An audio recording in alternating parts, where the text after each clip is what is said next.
بسم اللہ الرحمن الرحیم۔ السلام علیکم دوستو، I'm Areej Saleem, welcome to my YouTube channel Novel Orchard. کیسے ہیں آپ سب لوگ؟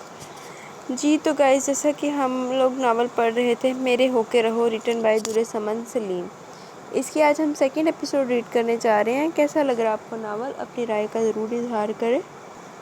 تو آئیے سٹارٹ کرتے ہیں سیکنڈ ایپیسوڈ۔ امائمہ نے آہستہ آہستہ بوجھل پلکیں اٹھائیں، ذہن اب بھی تاریکی میں ڈوبا ہوا تھا۔ رفتہ رفتہ اس نے ذہن پر زور دیا، ایک ڈراؤنا خواب دھند کی چادر میں لپٹا اس کے ذہن کے پردے پر نمودار ہوا تو وہ گھبرا کر اٹھ بیٹھی۔ کمرہ نیم تاریکی میں ڈوبا ہوا تھا، بے اختیار ہاتھ گلے کی جانب اٹھا، خوف کی ایک تیز لہر اس کی ریڑھ کی ہڈی کو چھو گئی۔ گھبرا کر اس نے اپنا دوپٹہ تلاش کیا، دروازے کے قریب اسے اپنا دوپٹہ گرا ہوا نظر آیا تھا، جسے عجلت میں اس نے اٹھا کر سر اور شانوں پر جما لیا۔ پتہ نہیں وہ کہاں تھی، کمرے میں اتری تاریکی گزری رات کا حصہ تھی یا آنے والے دن کا انتظار؟ کچھ سمجھ نہیں آ رہا تھا۔ اس نے چاروں اطراف نگاہ دوڑائی، وہ قیمتی سامان اور سجاوٹ سے مزین کمرے کی واحد کھڑکی کی جانب بڑھی، مگر جلد ہی مایوسی کے عالم میں واپس پلٹ آئی۔ بھاگنے کے تمام راستے مسدود تھے۔ وہ بن پانی کی مچھلی کی طرح تڑپ کر دروازہ پیٹنے لگی۔ دونوں کلائیوں میں بھری ہری پیلی کئی چوڑیاں دروازہ پیٹنے کی وجہ سے ٹوٹ ٹوٹ کر اس کی کلائیوں میں کھپتی رہیں، مگر اندرونی اذیت کا احساس جسمانی اذیت کے احساس پر کہیں زیادہ حاوی تھا۔ کافی دیر ایسی کوشش کے بعد صدائیں خود بخود دم توڑنے لگیں اور وہ تھک ہار کر نیچے ہی بیڈ کی پائنتی سے ٹیک لگا کر بیٹھ گئی۔ کانوں میں شہنائیوں کی بجائے ماتم اور نوحے گونج رہے تھے۔ بے بسی اس کے گرد ناچ رہی تھی اور اس کی روح قفس میں پھڑ پھڑاتے پرندے کی مانند اپنا سر پٹک رہی تھی۔ دفتن دروازے پر آہٹ ہوئی اور اس کے بے جان وجود میں ہلچل پیدا ہوئی۔ اس ملک کی ہر گلی محلہ آوارہ کتوں سے بھرا ہوا ہے اور مجھ جیسے آوارہ کتوں سے تمہیں اچھی طرح سے نمٹنا آتا ہے، یہی کہا تھا نا تم نے؟ تو پھر آج دیکھتے ہیں تم کیسے نپٹتی ہو مجھ سے۔ کمرے میں وارد ہونے والا منحوس سا چہرہ دیکھ کر چند لمحوں کے لیے اس کی رہی سہی ہمت نے بھی جواب دے دیا، تم جیسے گھٹیا اور ذلیل انسان سے توقع بھی کیا کی جا سکتی ہے؟ I am really impressed sweetheart, مجھے تمہاری ہمت، تمہارے اعتماد نے بہت متاثر کیا۔ سنی نے دروازہ لاک کرتے ہوئے کہکا لگایا، میں ایک عزت دار باپ کی عزت دار بیٹی ہوں، تم ایک چلاک شاپ کیپر کی طرح مجھے ایزی کسٹمر سمجھ کر اتنی آسانی سے نہیں لوٹ سکتے۔ امائمہ کے مضبوط اور باور کرواتے انداز پر وہ مسکراتے ہوئے پلٹا، او ریئلی؟ ویسے میرا باپ بھی نہایت عزت دار اور شریف النفس سیاستدان تھا۔ 4 شادیوں کا شوق پورا کر لینے کے باوجود کئی مشہور و معروف ٹی وی اداکاروں، ماڈلز اور نام نہاد شریف فلم سٹارز کو اس نے کیپ بنا کر رکھا تھا۔ وہ تو بھلا ہو میرے باپ کی اس ماڈل گرل کا، جس نے میرے باپ کے ساتھ تعلقات بنانے پر اس کی ڈھیروں جائیداد بٹوری، پھر اپنے بوائے فرینڈ کے ساتھ مل کر اسی وسکی میں اسے کچھ ملا کر پلایا اور میرے باپ کو ہمیشہ کے لیے ایک میٹھی نیند سلا دیا، ورنہ اب تک اس کی بیویوں کی اولادوں میں مزید اوروں کا اضافہ ہو چکا ہوتا۔ ویسے تم بے فکر رہو، میں اپنے بہن بھائیوں میں سب سے بے ضرر اور معصوم انسان ہوں۔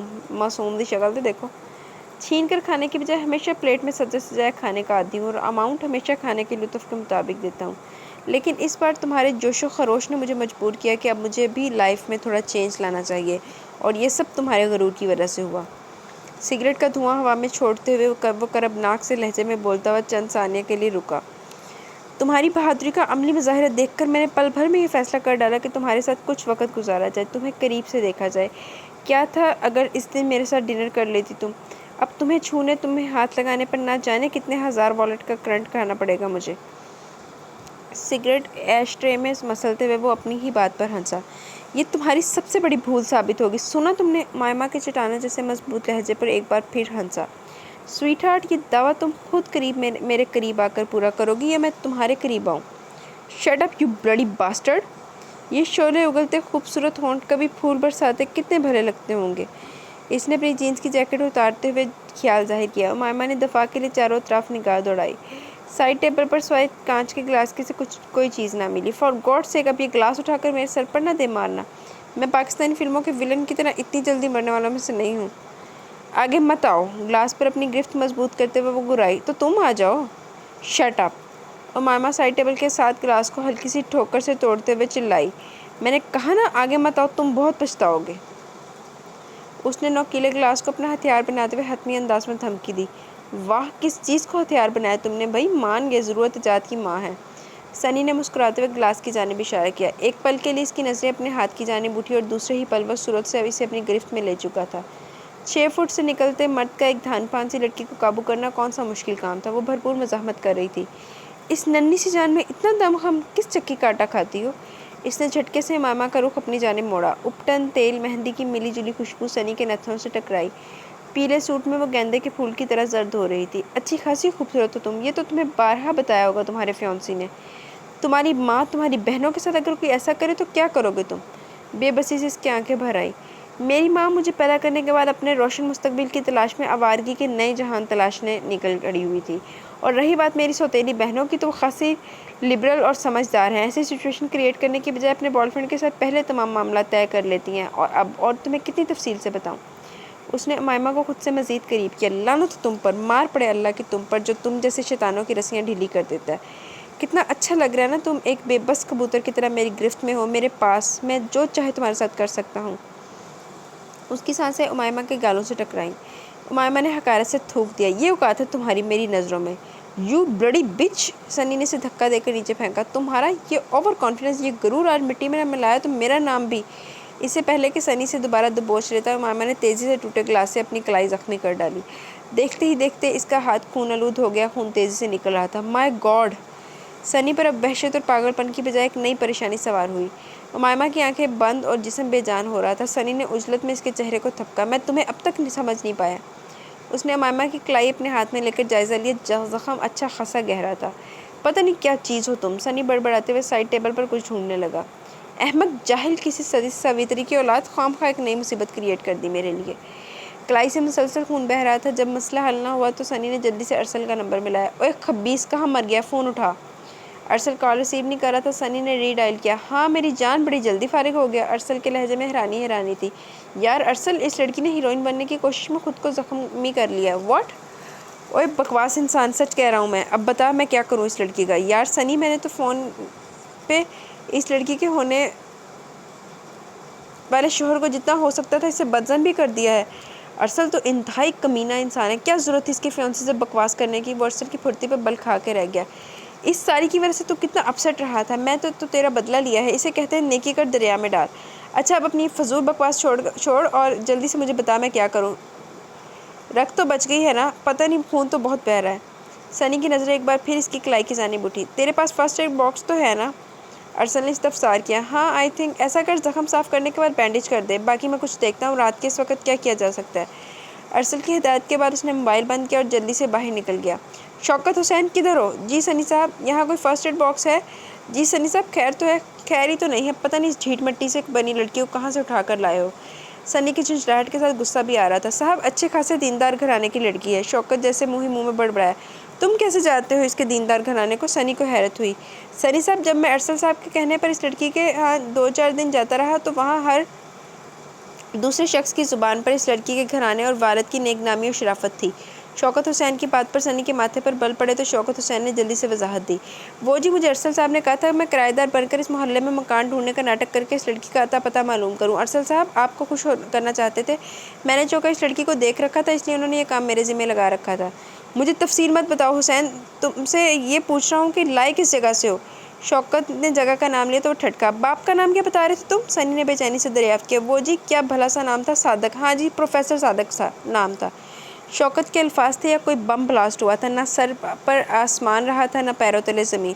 پروفیسر صادق؟ اسے حیرتوں کے بوجھ تلے چھوڑ کر خود شوکت حسین فرسٹ ایڈ باکس لینے چلا گیا، اور وہ وہیں اسی جگہ استادہ تھا، بے یقینی کے منو بوجھ تلے دبا ہوا۔ ایک بار اس نے پروفیسر صاحب سے کہا تھا، سر آپ زندگی کو سمجھنے کی بات کرتے ہیں، جو چیز آپ کو اتنا مجبور و بے بس کر دے کہ آپ کا اپنی ذات پر اعتماد ختم ہو جائے، پھر اسے سمجھنا اتنا آسان ہوتا ہے؟ اس کی بات پر پروفیسر صاحب ہولے سے مسکرائے تھے۔ بے شک اسے سمجھنا آسان نہیں، بقول شاعر ایک دن سوچیا سی زندگی نو سمجھیے پر نہ سمجھے اپنے آپ نو۔ بیٹا، انسان کی تلاش اس کی زندگی کے ساتھ جنم لیتی ہے۔ کتنے آپشنز دیے گئے ہیں آدمی کو، کتنے راستے اس کے سامنے رکھ دیے گئے تاکہ جو وہ راستہ چاہے اختیار کر کے خود کو ڈھونڈ لے۔ وہ اچھائی کی راہ کو چھوڑ کر برائی کی طرف جائے گا تو اس راستے پر اسے اچھائی نہیں ملے گی، یقیناً برائی ہی اس کا استقبال کرے گی۔ مجبوری اور بے بسی تب وجود میں آتی ہے برے راستوں سے اچھے خوابوں کے نتیجے اخذ کرنا آپ کی ذات پر سے اعتماد ختم کر دیتا ہے، پھر زندگی لامحدود امکانات سے محدود ممکن میں داخل ہونے لگتی ہے۔ کشادہ سڑکیں کم ہوتے ہوتے ایک تنگ گلی تک آ جاتی ہیں. یہی وہ بے بسی ہوتی ہے, یہی وہ لاچارگی ہوتی ہے جہاں انسان نہ سڑ سکتا, نہ مڑ سکتا ہے, نہ آگے جا سکتا ہے. پھر سے سمجھانا واقعی آسان نہیں ہوتا. کیا یہ بہتر نہیں ہے کہ ہم زندگی میں ایسی سچویشن کریٹ کرنے سے پہلے اپنے دل میں اچھے اور برے راستوں کا تعین کر لیں؟ ان کی باتیں اس وقت اسے بے معنی سی لگی تھی کیونکہ اس وقت وہ زندگی کو رائٹ دینے پر شاید تیار ہی نہ تھا. لیکن آج ان کی باتوں نے حقیقت کا روپ دھار کر ایک تنگ و طریق گلی پر لاپٹ کھا تھا. وہ غائب دماغی سے امائمہ کے زخم کو ڈیٹول سے صاف کرنے کے بعد بینڈیج کر رہا تھا. نیم بے ہوشی میں امائمہ کے لب بدبدا رہے تھے. اس نے چونک کر امائمہ کی بڑبڑاہٹ سننے کی کوشش کی. اس کے لب بابا کا نام لے رہے تھے. دل تھا کہ ندامتوں کے احساس میں بھیگا جا رہا تھا. وہ ایک بار پھر اٹھ کر باہر گیا اور شوکت حسین کی بیوی کو بلا لایا تاکہ وہ اسے دودھ گرم وغیرہ کر کے پلا دے. وہ امائمہ کی بینڈیج کرنے کے بعد لاؤنج میں صوفے کی پشت سے ٹیک لگائے سگریٹ پھونک رہا تھا. کچن سے کھٹپٹ کی آوازیں آ رہی تھی. فریج میں دودھ کے ڈبوں, کولڈ ڈرنکس اور ماؤ اقسام کے جوسز کے علاوہ مختلف چیزیں رکھی تھی. زلیخا نے وہی دیسی انڈے ابالے, دودھ گرم کر کے گلاس میں ڈالا اور ایک ٹرے میں رکھ کر سنی صاحب کے بتائے کمرے کی جانب چل دی. جب وہ کمرے میں داخل ہوئی تو ایک دھان پان سی لڑکی بستر پر بے بسی کی مکمل تصویر بنی نظر آئی. اسے اس قصے کا علم تو تھا ہی ساتھ زلیخا کو اس لڑکی پر بے اختیار ترس بھی آ گیا. وہ اسے ان فیشنیبل لڑکیوں سے بہت مختلف لگی جو اکثر سنی صاحب کی عیاشی کے لیے یہاں آیا کرتی تھی. اٹھو بی بی, کچھ کھا لو. زلیخا نے دودھ کا گلاس اس کے آگے کیا. امائمہ تکیے کا سہارا لے کر قدرے بیٹھنے میں کامیاب ہوئی. کچھ نہیں کھانا مجھے, چلی جاؤ یہاں سے. بی بی تھوڑا سا کھا پی لو, پیٹ میں کچھ جائے گا تو اٹھنے کے قابل ہوگی. میں نے کہا نا کچھ نہیں کھانا مجھے, وہ روتے ہوئے نکاہت بھری آواز میں چلائی. نہ جانے زلیخا کو اسے اتنی ہمدردی کیوں ہو رہی تھی. بی بی کیوں ظلم کر رہی ہو اپنے ساتھ؟ تو تم ایک نیکی ہی کر دو میرے ساتھ. بی بی آپ حکم کرو, تھوڑا سا زہر لا دو مجھے. اس ذلت کی زندگی سے مر جانا بہتر ہے میرے لیے. نہ بی بی ایسا مت کہو, لو یہ تھوڑا سا دودھ پی لو, صاحب بہت پریشان ہو رہے ہیں. زلیخا نے گلاس اس کے لبوں سے لگانا چاہا تو امائمہ نے ہاتھ مار کر غصے سے گلاس گرا دیا. نیم گرم دودھ بستر پر جو گرا سو گرا, ساتھ زلیخا کے کپڑوں بھی خراب ہو گئے. چند لمحوں کے بعد وہ سنی صاحب کے سر پر کھڑی تھی. صاحب وہ لڑکی تو کچھ بھی کھانے کو تیار نہیں ہے. کہتی ہے زہر لا دو وہی کھاؤں گی, ورنہ ایسے ہی مر جانے دو مجھے. میں نے دودھ پلانے کی کوشش کی تو اس نے دودھ گرا دیا. ٹھیک ہے میں خود دیکھتا ہوں. تم ایسا کرو ایک گلاس اور گرم کر کے لے آؤ. جی صاحب. زلیخا ایک بار پھر کچن کا رخ کر چکی تھی اور وہ ایک بار پھر امائمہ کے سامنے آ کھڑا ہوا, مگر ایک دوسرے روپ کے ساتھ. تم کچھ کھا کیوں نہیں رہی؟ امائمہ نے اسے دیکھ کر نفرت سے نگاہیں پھیر لی مگر بولی کچھ نہیں. دماغ میں طرح طرح کے وسوسے اور ٹیسیں اٹھ رہی تھی. بے فکر ہو, میں نے مزید کچھ نہیں کیا تمہارے ساتھ. اس کی بات پر امائمہ نے سرعت سے اس کا سپاٹ چہرہ دیکھا. یقین نہیں آ رہا نا تمہیں؟ وہ اس کے قریب پائنتی پر بیٹھتے ہوئے نرمی سے بولا. امائمہ نے ٹانگیں سمیٹتے جلدی سے اپنے اوپر لیا ہوا کمبل مزید گردن تک تاننے کی کوشش کی. اس کے انداز اس کی نظروں میں اب بھی خوف و بے یقینی تھی. تم کس قسم کی قسم لینا چاہتی ہو مجھ سے؟ اپنے اللہ کی. اس نے امائمہ کی خوفزدہ نظروں میں جھانکا. میں تمہیں تمہارے اللہ کی گواہی دیتا ہوں, تمہارے ہوش و خود سے بیگانگی کے باوجود میں نے کچھ نہیں کیا تمہارے ساتھ, اور نہ ہی میں مزید کچھ کرنے کا ارادہ رکھتا ہوں. پلیز اس یقین کے واسطے کچھ کھا لو. صبح میرے بندے تمہیں واپس چھوڑ آئیں گے. اس نے ٹرے اٹھا کر امائمہ کے آگے رکھی. وہ خالی نظروں سے اس کے بدلے ہوئے لہجے کو دیکھ اور سن رہی تھی. ذہن تھا کہ تاریکی میں ڈوبا ہوا تھا. سر کے ساتھ پورے جسم میں درد سے ٹیسیں اٹھ رہی تھیں. تو تم سچ کہہ رہے ہو؟ امائمہ کی بے یقینی اور حیرانی پر اس نے فقط سر ہلانے پر اکتفا کیا. یہ کیسے ہو سکتا ہے؟ مجھے یقین نہیں آ رہا. تم مجھے واپس بھیج دو گے؟ امائمہ کی ذہنی الجھنوں نے لفظوں کا راستہ ڈھونڈا. بس یوں سمجھ لو, کبھی کبھی چیزیں یوں بھی ہو جاتی ہیں, واقعات یوں بھی ظہور پذیر ہو جاتے ہیں. اینی وے تم یہ کھا لو. مجھے کچھ نہیں کھانا ہے. وہ پھر رونے لگی. پلیز یہ تھوڑا سا دودھ ہی پی لو. مجھے نہیں پینا. وہی ضد. میں نے قسم اٹھائی ہے صبح تمہیں تمہارے گھر بھجوا دوں گا. لو اب تو تھوڑا سا کھا پی لو. اس نے التجا کی. مجھے دودھ اچھا نہیں لگتا, اس نے بے بسی سے کہا. میں اس میں بورنویٹا ملا لیتا ہوں. تم مجھ سے اتنی ہمدردی کیوں کر رہے ہو؟ پتہ نہیں. اب کے غائب دماغی سے امائمہ کو جواب ملا. تم نے میری زندگی برباد کر دی. ابھی ہمدردیاں مت کرو. اس کے آنسوؤں نے سنی کو زیر کرنا شروع کر دیا. غلطی ہوگی مجھ سے. غلطی؟ تم اسے ایک غلطی کہہ رہے ہو؟ میری ذات کو تم نے یقین و اعتبار کی دولت سے کنگال کر دیا, اور تم کہہ رہے ہو کہ غلطی ہوگی تم سے. کون یقین کرے گا مجھ پر؟ میں کس کو اپنے اعتبار کی قسمیں دوں گی؟ وہ سسک کر رو رہی تھی. اس عورت کے فریبی آنسوؤں سے بڑی نفرت تھی, مگر آج دل کو کچھ ہوا تھا. بابا تو جیتے جی مر گئے ہوں گے, اور امی کو تو دنیا کے ظالم سوالوں کو سہ کر ہی ختم ہو جائیں گی. فاطمہ, زینی اور آمنہ کیسے سامنا کریں گی اس فریبی دنیا کا؟ اور میں؟ وہ خود سے باتیں کرتی ہچکیوں سے رو رہی تھی. صبح ہونے میں چند گھنٹے باقی تھے. وہ چپکے سے ندامت کا احساس لیے وہاں سے اٹھ گیا. صبح کے 6 بج رہے تھے. درختوں سے اب بھی رات کی تاریکیاں لپٹی ہوئی تھیں. دھند کی چادر میں چھپی دسمبر کی ٹھنڈی ہوائیں سرگوشیاں کر رہی تھی. اس شخص کے آدمی بحفاظت امائمہ کو گھر کے دروازے پر اتار کر جا چکے تھے, جہاں واپس آنے کے لیے پاؤں کبھی اتنے بھاری نہیں ہوئے تھے. ذہن پر کبھی یوں سبھی وسوسوں کا عذاب نازل نہ ہوا تھا. ہاتھ کبھی ڈور بیل تک جاتے ہوئے کانپے نہ تھے. دروازہ کس نے کھولا اسے نہیں پتا. وہی گھر تھا جس کا آنگن جانے کیوں بتلاوا لگ رہا تھا. جیسے کسی آندھی طوفان کے بعد سب کچھ بکھر جاتا ہے، اجڑ جاتا ہے، خاموش دل کے آنگن، ہر طرف سجائیں گونج رہی تھی۔ یہ تھا میرا بچپن، یہی کہیں پہ تھا، یہیں ہنسا تھا، یہیں پر کہیں رویا تھا، یہیں درختوں کے سائے میں تھک کے سویا تھا، یہیں پہ کھیل تھے میرے، یہیں گھروندے تھے، یہیں چوڑیوں سے نام کاٹ لیتے تھے، یہیں پہ تتلیوں سے رنگ چھان لیتے تھے، یہیں پہ تھا وہ لڑکپن، یہیں کہیں وہ پر تھا، یہیں پہ ماں نے ایک بار کان کھینچے تھے، یہیں پہ بابا نے مجھے سینے سے لگایا تھا، انہی جھروکوں سے کبھی چاند جھانکتا تھا مجھے، یہی کہیں پہ خواب دیکھنا سیکھا، یہیں پہ تھا میرا بچپن، یہیں کہیں پہ تھا۔ لیکن اب سب کچھ نظروں سے اوجھل ہو گیا تھا۔ بچپن، اس کی ہنسی، درختوں کے سائے، چوڑیاں، خواب، تتلیوں کے رنگ، جگنوں کی باتیں، بارشوں کی رم جھم، سب غائب ہو گئے تھے اس گھر سے، آنگن سے۔ اب تو ایک ہجوم تھا، گھر جیسے کھچا کھچ بھرا ہوا تھا اجنبی لوگوں سے۔ وہ کوئی تماشا تھی یا بن گئی تھی؟ اسے لگا اس کے ارد گرد آس پاس بھانت بھانت کے اجنبی لوگوں کا ایک ہجوم لگتا جا رہا تھا۔ بڑے کمرے کے کونے میں سے بابا دکھائی دی، جن کی آنکھیں پتھرا گئی تھی شاید، اور امی یوں لگ رہا تھا جیسے برسوں کی بیماری سے اٹھی ہوں۔ فاطمہ، زینب اور آمنہ اس انہونی کے اثر سے نہیں نکل رہی تھی کہ امائمہ کو دیکھ کر چلائی، آپی، آپ ٹھیک ہیں نا؟ کہاں تھیں آپ؟ کون تھے وہ لوگ اور کیسے آ گئیں آپ؟ وہ تینوں طرح طرح کے سوالات کر رہی تھی۔ وہ گمسم انداز میں سب کچھ نظر انداز کرتی بابا کی جانب بڑھی۔ بابا! وہ تڑپ کر ان سے لپٹی، کتنے ہی لمحے زاروں قطار ہوتی رہی۔ صادق صاحب تو جیسے پتھر کے ہو چکے تھے۔ نسرین بیگم کی ویران نظریں بیٹی کے اجڑے نصیبوں پر جمی ہوئی تھیں۔ باپ کے بعد وہ کتنے ہی پل ماں کی گود میں سر چھپائے سسکتی رہی اور تمام واقعہ ان کے گوش گزارتی رہی۔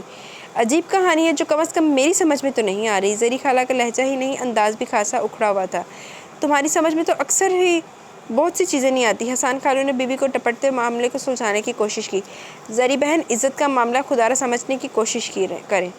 اس سارے واقعے میں پہلی بار صادق صاحب کی التجاؤں سے آزاد ہوئی۔ بھائی صاحب، ہم کیا سمجھے؟ یہ چیز تو آپ کی بیٹی کو سمجھنی چاہیے تھی۔ کیا ضرورت تھی امائمہ کو اس لفنگے سے الجھنے کی؟ نہ یہ تھپڑ مارتی اور نہ یہ نوبت آتی۔ زری خالہ کے دن تو مزاج ہی بدلے ہوئے تھے، کہاں وہ شفقت اور کہاں یہ بے رخی۔ بیٹا، نام پتہ تم نہیں جانتی، جگہ وغیرہ کا تمہیں علم نہیں، یہ بتا دو کوئی بدتمیزی وغیرہ، کوئی برا سلوک تو نہیں کیا نا ان لوگوں نے تمہارے ساتھ؟ حسان خالو کے استفسار پر اس کا جھکا ہوا سر مزید جھک گیا۔ نہیں حسان میاں، یہ کیسی باتیں کر رہے ہیں آپ لوگ؟ صادق صاحب کا دل کٹا۔ بھائی صاحب، ایسے معاملات میں ایسے ہی کھل کر بات چیت ہوتی ہے، آنکھوں دیکھی مکھی بھلا کون آسانی سے نگلتا ہے۔ سگی بہن کے یہ الفاظ سن کر نسرین بیگم کا کلیجہ پھٹنے لگا۔ صادق صاحب اپنی لاڈلی بیٹی پر لگ جانے والے اس دھبے پر گیلی لکڑی کی طرح اندر ہی اندر سلگنے لگے۔ آپا، میری بات کا برا مت منائیے گا، پر ایک بات زبان پر لانے کے لیے مجبور ہوں۔ بیٹیوں پر اعتماد کرنا اچھا ہوتا ہے، مگر انہیں اتنا اعتماد دینا اچھا نہیں ہوتا۔ میرے تو سسرال میں تماشا بن گیا نا میرا۔ کتنے چاؤ سے بھانجی لانے چلی تھی، کیسی منہ کی کھانی پڑی، کل سے اپنی جٹھانی کی یہ تانے سن رہی ہوں، اور میرا بیٹا بیچارہ منہ چھپائے لوگوں کی باتیں اور نظروں سے چھپتا پھر رہا ہے۔ کیا جواب دے لوگوں کو کہ ہونے والی بیوی کیوں اغوا ہوئی؟ اصل چکر کیا تھا؟ کس لڑکے کو 2 سال سے اپنے پیچھے لگا رکھا تھا امائمہ نے؟ اٹھو حسان صاحب، مجھے تو یہ تھپڑ شپڑ کا قصہ بھی نیرا ڈرامہ ہی لگ رہا ہے۔ رات اس لڑکے کا فون آیا تھا زاویار کو، کہہ رہا تھا ڈبل کراس کرنے کی سزا دے رہا ہوں امائمہ کو۔ توبہ، کیا سوچو اور کیا نکلتی ہیں یہ آج کل کی لڑکیاں۔ زری خالہ نے دہائی دی۔ بس کرو زری بہن، ہماری برداشت کا اتنا کڑا امتحان نہ لو۔ مجھے اپنی بیٹی پر اتنا یقین ہے، اگر میری بیٹی کو اپنی عزت و ناموس بچانے کے لیے اپنی جان بھی دینی پڑتی تو وہ اس سے بھی دریغ نہ کرتی۔ آپ لوگوں اگر یہاں سچ کی کنجی نہیں مل رہی تو برائے مہربانی یہاں مزید کوئی تماشا لگانے کے بجائے خاموشی سے جا سکتے ہیں آپ لوگ۔ صادق صاحب کی برداشت اب جواب دے چکی تھی، لہٰذا پھٹ پڑے۔ اے لو، اسے کہتے ہیں الٹا چور کوتوال کو ڈانٹے۔ اٹھیے حسان صاحب اور چلیے یہاں سے، بہت ہوگی ہماری بےزتی۔ زری خالہ زخموں پر نمک چھڑکنے کے بعد وہاں رکی بھی نہیں تھی۔ اب کمرے میں کل 3 لوگ رہ گئے تھے، جن کے گرد و پیش رسوائی طوفانی ہواؤں کی طرح ناچ رہی تھی۔ وہ پورا اعتماد امائمہ صادق چند لمحوں میں تماشا بن گئی۔ زری خالہ کی باتیں تھیں یہ دہکتے ہوئے کوئلے، جن پر وہ ننگے پاؤں کھڑی تھی۔ بھائی کا نہ ہونا، بابا کی بیماری، گھر کے حالات، آمدنی کم اور اخراجات زیادہ، ان سب چیزوں نے امائمہ کو زندگی سے لڑنا سکھا دیا تھا۔ وہ کسی بھی حالات میں وقت کے آگے بے بس نہیں ہوتی تھی، مگر یہاں اس مقام پر وہ بے بس ہو گئی تھی۔ 24-25 سالہ امائمہ کو وقت نے 24-25 گھنٹوں میں کیا سے کیا بنا دیا تھا۔ بڑا دشوار ہوتا ہے ذرا سا فیصلہ کرنا کہ جیون کی کہانی کو، بیان و بے زبانی کو کہاں سے یاد رکھنا ہے، کہاں سے بھول جانا ہے، کسے کتنا بتانا ہے، کسے کتنا چھپانا ہے، کہاں رو رو کے ہنسنا ہے، کہاں ہنس ہنس کے رونا ہے، کہاں آواز دینی ہے، کہاں خاموش رہنا ہے، کہاں رستہ بدلنا ہے، کہاں سے لوٹ آنا ہے۔ بڑا دشوار ہوتا ہے ذرا سا فیصلہ کرنا، مگر زاویار حسان کے لیے یہ ذرا سا فیصلہ نہ تھا۔ محبت سسک رہی تھی، لیکن اس کے اندر کے مرد کی انا، اس کا غرور، اس کی غیرت جاگ رہی تھی، جو اسے پل پل زخموں حقیقتوں سے آگاہی دے رہی تھی، اور وہ تلخ حقیقتیں کسی طوفان کی طرح اتنی پرشور تھیں کہ بیچاری محبت اپنا ماتم کرتی بھی تو کیسے۔ امیمہ اپنے کمرے میں گھٹنوں پر ٹھوڑی ٹکائے ایک بت کی طرح استادہ تھی، جیسے کوئی مسافر اپنی آخری ٹرین چھوٹ جانے پر پلیٹ فارم میں تنہا رہ جائے۔ زاویہ حسان نے آہستگی سے اس کے کمرے کی چوکھٹ پار کی۔ آج کمرے میں نہ کسی کے آنے کا ڈر تھا نہ جانے کا۔ امیمہ کے ساکت وجود میں کوئی ہلچل نہیں ہوئی۔ زاویہ نے لحظہ بھر کو امیمہ صادق کو دیکھا۔ اگر تمہاری زندگی میں پہلے سے کوئی موجود تھا تو مجھے یوں ذلیل کیوں کیا تم نے؟ زاویہ کے الفاظ سامنے بیٹھی اس جھیل سی ساکت لڑکی کے اندر ہلچل مچا گئے، جیسے ٹھہرے پانی میں پتھر پھینکنے سے اچانک ارتعاش سا پیدا ہوتا ہے۔ کیا آپ بھی ایسا سمجھتے ہیں؟ آواز میں بے یقینی، حیرت، افسوس تھا۔ میرے سمجھنے سے کیا ہوتا ہے؟ رائی ہوتی ہے تو پہاڑ بنتے ہیں۔ کتنے خواب لے کر آیا تھا میں یہاں، مجھے نہیں پتا تھا کہ ان حسین خوابوں کو اتنی بھیانک تعبیر ملے گی۔ میں ہمیشہ تمہارے گریز، تمہاری جھجک کو تمہاری حیا سمجھ کر انجوائے کرتا رہا، اور تم نے کیا کر دیا میرے ساتھ؟ کتنی محبت تھی مجھے تم سے۔ زاویہ کا دکھ لہجے میں بول رہا تھا۔ امیمہ جو غائب دماغی سے اس کی باتیں سن رہی تھی، لفظ تھی پر اس نے تڑپ کر احتجاج کیا۔ محبت تھی؟ امیمہ، بہت سی چیزیں ایسی ہوتی ہیں جو دل میں ہماری زندگی کی ضرورت بن کر رہتی ہیں، لیکن جب ضرورتیں دل کے درد کی صورت اختیار کر جائیں تو اس درد کو دور کرنے کے لیے ضرورتوں کو مارنا پڑتا ہے، دل کے کونوں کو جھاڑنا پڑتا ہے، ایک درد کو کم کرنے کے لیے ایک دوسرے درد کی منزل سے گزرنا پڑتا ہے، جیسے میں گزر رہا ہوں اس وقت۔ زاویہ بہت مشکل سے بول رہا تھا۔ آپ جو کہنا چاہتے ہیں کہہ ڈالیے۔ امیمہ کی آواز کسی گہری کائی سے سنائی دی۔ تمہیں دل سے نکالنا ممکن نہیں ہے میرے لیے، لیکن دل کی طرح چند ثانیے کے لیے زاویہ کی آواز نے اس کا ساتھ چھوڑا، لیکن زندگی سے نکالنا مجبوری ہے میری۔ امیمہ کو لگا جیسے کسی نے بلندی سے اسے دھکا دے کر کسی کھائی میں گرا دیا ہو۔ میں مان بھی لوں کہ تم اب بھی اپنے نام کی طرح عزت کا مینار ہو، مگر جس رسوائی سے تم لپٹ گئی ہو وہ رسوائی ساری زندگی کے لیے مول نہیں لے سکتا۔ میرا دل یہ مان بھی لے کہ تمہاری سچائی میں کسی جھوٹ کا کھوٹ شامل نہیں، لیکن میں ایک بزدل انسان ہوں جو دل میں محبت تو رکھتا ہے، مگر اس کی مردانگی، اس کا غرور، اس کی عزت نفس اسے اس جرأت کی اجازت نہیں دیتی کہ میں ساری زندگی صرف محبت کے سارے لوگوں سے کٹ کر رہ جاؤں۔ میں صرف تمہاری سچائی کو ساتھ لے کر ڈھیروں لوگوں کی طنزیہ نگاہیں نہیں سہ سکتا۔ میرا دل، میری محبت اگر زمانے سے تمہارے لیے لڑ بھی لے تو راہ چلتے کسی اس بات کو میں بھی نہیں سہ نہیں پاؤں گا کہ میری بیوی کبھی ایک رات کے لیے کسی کی کسٹڈی میں رہ کر آئی تھی۔ امیمہ، سوری اگین، میری محبت زمانے کے تند و تلخ سوالوں کے جواب نہیں دے سکتی۔ وہ نم لہجے میں اپنی مجبور محبت کی داستان سنا رہا تھا اور امیمہ کی پتھرائی آنکھوں سے آنسو ٹوٹ ٹوٹ کر گر رہے تھے۔ محسن جو بات بات پہ کہتا تھا مجھ کو جان، آخر مجھے وہ شخص ہی بے جان کر گیا۔ وہ بہت کچھ کہنا چاہتی تھی، مگر لفظوں کی ساری کہانیاں زاویہ حسان کی بے بسی کے آگے بے بس ہو گئی تھی۔ وہ کسے الزام دیتی؟ خود کو، زاویہ کو، یا اپنی تقدیر کو؟ زندگی کی گاڑی اسے ایک ایسے اسٹیشن پر اتار چکی تھی جہاں وہ اترنا نہیں چاہتی تھی، لیکن نہ چاہتے ہوئے بھی امیمہ کو سر جھکائے وہاں اترنا تھا۔ دل پر ایسے بھی عذابوں کو اترتے دیکھا ہم نے، چپ چاپ اسے خود سے بچھڑتے دیکھا۔ یاد آ جائے تو قابو نہیں رہتا دل پر، ورنہ دنیا نے بھی ہم کو تڑپتے دیکھا۔ اور پھر روایتی منگیتروں کی طرح وہ بھی اپنی مجبور محبت کے آگے اپنی انا و غیرت کا ناٹک کر کے چپکے سے اس کی زندگی سے نکل گیا۔ اور صادق منزل پر رسوائی، بدنامی کے ساتھ ایک گھمبیر خاموشی چھا گئی۔ پروفیسر صاحب اندر ہی اندر گھٹ گھٹ کر مر رہے تھے۔ لوگوں کے ظالم نظروں اور باتوں کی بدولت وہ ہفتے بھر سے باہر نہ نکلے تھے۔ نسرین بیگم اپنی سگی بہن کے ہاتھوں اپنے مان اور حوصلے کی کرچیاں لیے محلے والوں کی جھوٹی ہمدردیوں میں چھپے تند و تلخ سوالوں کا افسوس اور کریدنے کی اذیت سہ سہ کر نڈھال ہو رہی تھی۔ فاطمہ، زینی اور آمنہ تقدیر کے اس بھیانک کھیل پر ازحد خوفزدہ تھیں۔ انہیں کالج اور یونیورسٹی جانے کی ہمت نہ ہو رہی تھی اور وہ ذلت کی دلدل میں دھنسنے کے باوجود سانس لے رہی تھی۔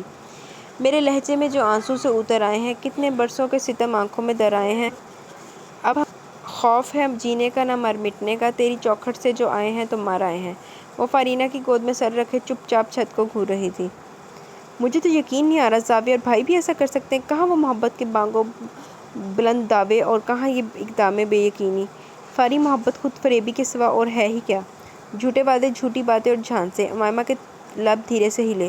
کم از کم میں تو اس اقدام کو محبت نہیں کہہ سکتی۔ ارے محبت تو وہ پاگل پن ہے جس کے سامنے زمانے کے سارے فائدے اور قانون، نفع اور نقصان اپنے معنی کھو دیتے ہیں۔ یہ کیسی محبت تھی جس کا 2 سال تک موصوف ڈھنڈورا پیٹتے رہے اور جاتے جاتے تمہاری جھولی میں اپنی بزدلی کے سکے ڈال کر چلتے بنے؟ وہ صرف تمہارے حسن سے، تمہاری ذہانت سے مروب تھے۔ اگر تم سے محبت کرتے تو یوں بیچ راستے میں چھوڑ کر نہ جاتے۔ فارینہ اپنے دل کا غبار نکال رہی تھی۔ اور وہ لفنگا بدبخت کسی کی زندگی جہنم بنا کر خود جانے کس جہنم میں واصل ہونے کے لیے رنگ للیاں منا رہا ہوگا۔ پتہ نہیں ایسے لوگوں پر اللہ کی مار کیوں نہیں پڑتی۔ امیمہ کسی رد عمل کے بغیر خاموشی سے ان کے القابات سن رہی تھی۔ پریشان نہ ہو، تمہیں زاویہ سے اچھا لائف پارٹنر ملے گا۔ جو لڑکی ایک نامحرم مرد کے پاس ایک رات گزار کر آئی ہو، جس لڑکی کا ہونے والا لائف پارٹنر اسے لمحوں میں بے یقین بنا کر ریجیکٹ کر چکا ہو، اسے کون قبول کرے گا فاری؟ اس کے لہجے کی صفاقی فارینہ کو اندر تک چیر گئی۔ ہمیشہ تم ہی تو کہتی تھی آزمائش کے راستے اللہ کے مومن بندوں کو ملتے ہیں۔ اللہ پر ایمان رکھنے والوں کے لیے دونوں ہی طرح کی آزمائش سراسر خیر ہوتی ہے۔ خوشی پا کر وہ اپنے رب سے خوش شکر گزاری کے ذریعے وفا کا حق ادا کرتا ہے اور تکلیف میں صبر و استقامت کا مظاہرہ کر کے اجر حاصل کرتا ہے، اور یہ بات مومن کے سوا کسی کو حاصل نہیں۔ فارینہ نے اس کے یک ہوتے ہاتھوں کو اپنی گرم ہتھیلیوں میں لے کر دبایا۔ اتنی کڑی آزمائش جو ساری زندگی کے لیے کالک بن جائے، کیا پہلی زندگی میں ہمارے لیے کم آزمائشیں تھی؟ ایسے مت کہو مائمہ، تم تو خود حوصلہ بن کر انکل کو حوصلہ دیا کرتی تھی، آج خود اپنے ہی سامنے ہار رہی ہو۔ فاطمہ، زینب اور آمنہ کو دیکھو کیسے چپ لگ گئی ہیں انہیں۔ فاری، یہی تو ندامت ہے، دکھ ہے، اذیت ہے کہ میری وجہ سے میری معصوم بہنوں کا مستقبل داؤ پر لگ گیا ہے۔ بڑی بہن کی ذات سوالیہ نشان بن جائے تو چھوٹوں کو کون سچ سمجھ کر قبول کرتا ہے؟ امائمہ کے اندر ایک ہوک سی اٹھی تھی جو لبوں پر ایک آہ بن کر ٹوٹ گئی۔ رات صرف رات ہی نہیں رہتی، اپنے ساتھ ایک اجلا سویرا لے کر آتی ہے، یہی درس لیا تھا نا تم نے انکل سے؟ فارینہ نے یاد دلایا۔ اس امائمہ اور اس امائمہ میں بہت فرق آ گیا۔ اس امائمہ کی جھولی میں اگر چند مشکلات تھیں تو ساتھ اپنی ذات، اپنے کردار کی سچائی تھی، اور اس امائمہ کے ساتھ مشکلات کے علاوہ بدنامی، ضلالت، بے یقینی کا طوق اس کے ساتھ ہے۔ اس امائمہ کو والدین دیکھ کر جیتے تھے اور اس امائمہ کو والدین دیکھ کر روز مرتے ہیں۔ آج میری بہنیں کالج یونیورسٹی جانے کے نام سے ہولتی ہیں، آج میرے بابا گھر میں قید ہو کر رہ گئے میری وجہ سے، آج میری ماں وقت سے پہلے ہار گئی زمانے کے سامنے صرف میری وجہ سے۔ نفرت سی ہونے لگی مجھے خود سے، جی چاہتا ہے کہیں چھپ جاؤں، بہت تکلیف دیتا ہے مجھے یہ روز روز کا مرنا، میں کیا کروں فاری، کچھ سمجھ نہیں آتا مجھے۔ وہ رو رہی تھی اور فارینہ کے پاس اب لفظ نہیں رہے تھے جس کو سہارا بنا کر وہ امائمہ کو تسلی دیتی۔ شام اپنے پنکھ پھیلا رہی تھی، موسم خاصا ٹھنڈا ہو رہا تھا۔ لفظ صبح سے نکلے چرند پرند اپنے گھونسلوں میں جانے کے لیے ٹولیوں کی صورت واپسی کی طرف گامزن تھے۔ وہ برآمدے کے تخت پر بیٹھی ان پرندوں کو دیکھ رہی تھی، کسی بھی شال یا سویٹر کے بغیر۔ حالانکہ گھر میں سب سے زیادہ ٹھنڈ اسی کو لگا کرتی تھی، مگر اب نہ گرمی کا احساس تھا نہ ٹھنڈ کا۔ مغرب کی اذان کب کی ہو چکی تھی اور وہ تھی کہ اپنی جگہ سے ہلی تک نہ تھی۔ کچھ دنوں سے صادق صاحب کی طبیعت خراب تھی، وہ میڈیسن کے زیر اثر سو رہے تھے۔ نسرین بیگم نماز سے فارغ ہو کر یوں ہی باہر آئی تو اسے ٹھنڈ میں بغیر سویٹر اور کسی گرم شال کے بغیر دیکھ کر دل بے اختیار تڑپ اٹھا۔ کہاں پڑھنے اور پڑھانے کے علاوہ اس کے پاس ٹائم ہی نہیں ہوتا تھا، اور اب کیسی فرصت نے اسے اپنی لپیٹ میں لے رکھا تھا۔ امائمہ، میری بچی یہاں کیوں بیٹھی ہو؟ امی، کیا آپ بھی زری خالہ کی طرح مجھے ہی قصوروار سمجھتی ہیں؟ نہیں میری بچی، یہ سب ہمارے نصیب میں لکھا تھا، اور نصیب میں لکھا بھلا کون مٹا سکتا ہے؟ میری بچیوں کا کردار میرے سامنے ہے، کوئی کچھ بھی کہے میں جانتی ہوں، تمہارے بابا جانتے ہیں، اور سب سے بڑھ کر وہ بابرکت ذات جانتی ہے، میری بیٹی اپنے نام کی طرح پاک صاف ہے، اس سے بڑھ کر ہمیں کسی دوسرے تیسرے کی گواہی نہیں چاہیے۔ آپ کو بابا کو میری وجہ سے کتنی بڑی ذلت سہنی پڑی، میں خود کو معاف نہیں کر پا رہی ہوں۔ سسکی لبوں سے آزاد ہوئی۔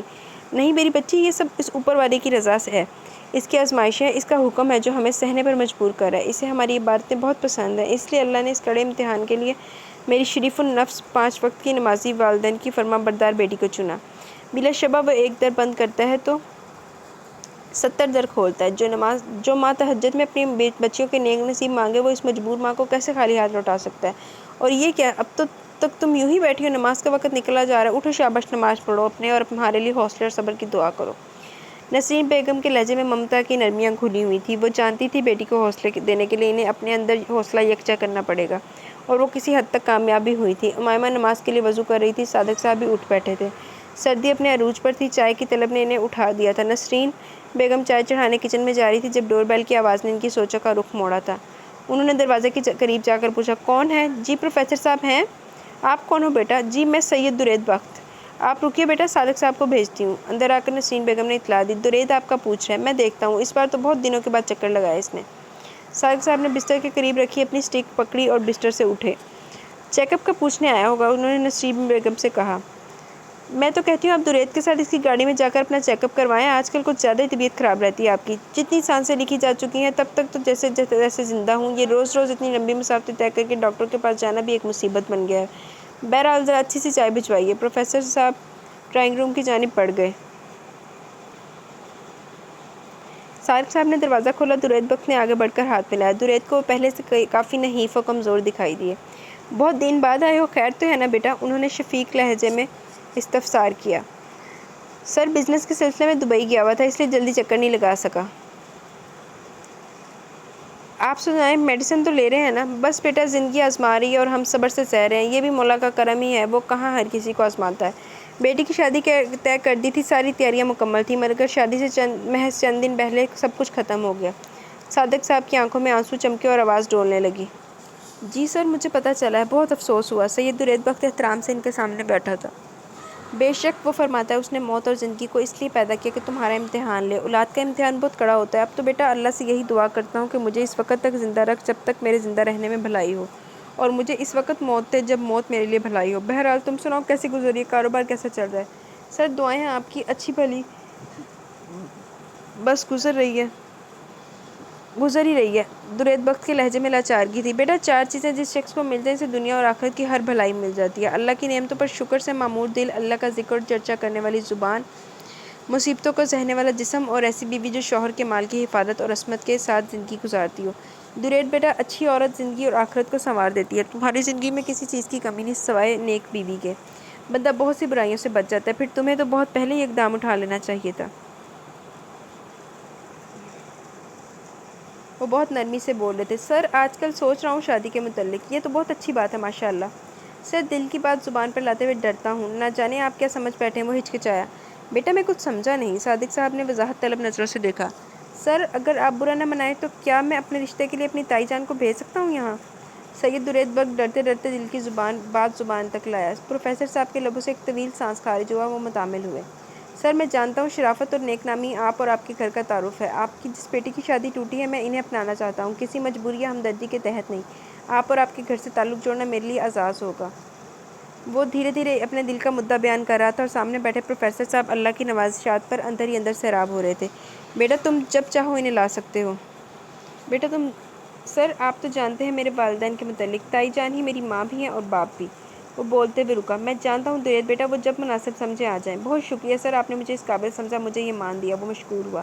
اللہ تمہیں آباد رکھے، زندگی کا حقیقی سکون عطا کرے۔ صادق صاحب نے دعا دی۔ سر اب مجھے اجازت دے، چلتا ہوں میں۔ ارے بھائی چائے بن رہی ہے۔ نہیں سر پھر صحیح، ابھی مجھے گاؤں کے لیے نکلنا ہے، پہلے آپ کی رضامندی لینا مقصود تھا، سوچا پھر گاؤں جا کر تائی جان کو لے کر آؤں گا۔ درید کے چہرے پر دھیمی سی مسکراہٹ ابھری اور وہ اٹھ کھڑا ہوا۔ اچھا بیٹا، اللہ نگہبان، خوش رہو۔ درید اجازت طلب کر کے چلا گیا اور پروفیسر صاحب نے اب بھی وہیں بیٹھے تھے۔ نسرین بیگم نے ڈرائنگ روم کا دروازہ بجایا۔ آ جاؤ نسرین بیگم، درید جا چکا ہے۔ آج اتنی جلدی چلا گیا؟ آپ نے روکا ہوتا، چائے بن رہی تھی۔ دراصل آج وہ کچھ جلدی میں تھا، گاؤں جا رہا تھا۔ پروفیسر صاحب کے لبوں پر مسکراہٹ ابھری۔ اچھا، نسرین بیگم نے چائے کی ٹرے ٹیبل پر رکھی۔ اب پوچھو کیوں؟ اتنے دنوں کے بعد پروفیسر صاحب کی آواز میں خوشی کے رنگ سنائی دیے تھے۔ نسرین بیگم حیرانی سے انہیں تکنے لگیں۔ آپ ہی بتا دیجیے نا۔ درید بخت اپنی تائی جان کو اپنے رشتے کے سلسلے میں یہاں لانے کی اجازت مانگ رہا تھا، اپنی امائمہ کے لیے۔ اے مولا تیرا شکر ہے۔ پھر آپ نے کیا کہا؟ او نیک بخت، میں نے کیا کہنا تھا، یہی کہا کہ جب چاہو لے آؤ۔ صادق صاحب، میں تہجد میں رو رو کر اللہ سے امائمہ کے لیے دعائیں کرتی تھی، دیکھ لیں آج وہ دعائیں قبول ہو رہی ہیں۔ نسرین بیگم نے اپنے دوپٹے سے آنسو صاف کیے۔ بہت دنوں کے بعد فاطمہ یونیورسٹی آمنہ کالج جانے کی تیاری کر رہی تھی۔ زینب جو کہ آج کل فارغ تھی، نسرین بیگم کے ساتھ ناشتے میں ان کی مدد کروا رہی تھی۔ امائمہ فجر کی نماز کے بعد یوں ہی بستر میں سستی سے گھسی ہوئی تھی۔ امائمہ اٹھو، ناشتہ کر لو۔ سچ بابا کی فرمائش پر امی نے کیا غضب کے آلو والے پراٹھے بنائے ہیں۔ فاطمہ ناشتے سے فارغ ہو کر کمرے میں آئی تو امائمہ کسل مندی سے لیٹے دیکھ کر بولی، بھوک نہیں ہے مجھے، ابھی تھوڑی دیر تک اٹھ کر چائے پی لوں گی۔ حالت دیکھیے اپنی کتنی کمزور ہو رہی ہو، اوپر سے کلائی کا زخم بھی ٹھیک نہیں ہو رہا، اگر یوں ہی رہی تو ایک دن یقیناً اللہ کو پیاری ہو جاؤ گی۔ فاطمہ نے ڈپٹتے ہوئے اس کے اوپر سے کمبل کھینچا۔ اس ذلت سے تم سب کی جان چھوٹ جائے گی نا۔ بکو مت، ورنہ ابھی بابا کو بتاتی ہوں کیا بکواس کر رہی ہے آپ کی لاڈلی بیٹی۔ ابھی آپ کو بابا بلا رہے ہیں، کہہ رہے ہیں کہ اپنی پسند کا ناشتہ میں اپنی بیٹی کے ساتھ کروں گا۔ آمنہ دروازے میں کھڑی صادق صاحب کا پیغام دہرا رہی۔ اٹھیے جناب، آپ تو خوش قسمت ہیں، ایک ہم ہیں، نہ امی کے لاڈلے نہ بابا کے۔